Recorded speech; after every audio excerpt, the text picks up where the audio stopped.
Tayo ay maggigisa muna ng manok.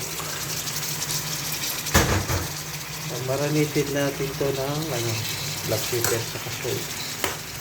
Saka magic sarap.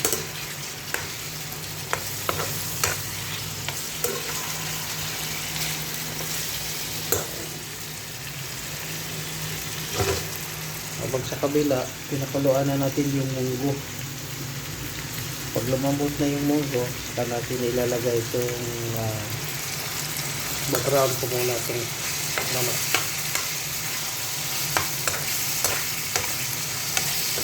Yung brown lang.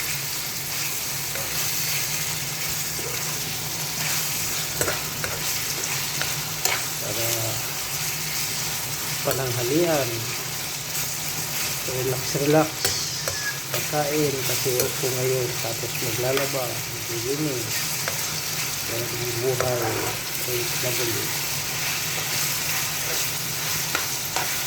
So guys, kung nagustuhan nyo yung mga reels video ko, pa-share naman, pa-like at mag-iwan kayo ng bakas or comment para masundan ko ang inyong mga account at maka-response din kasi sa pag-reels kailangan magtutulungan talaga.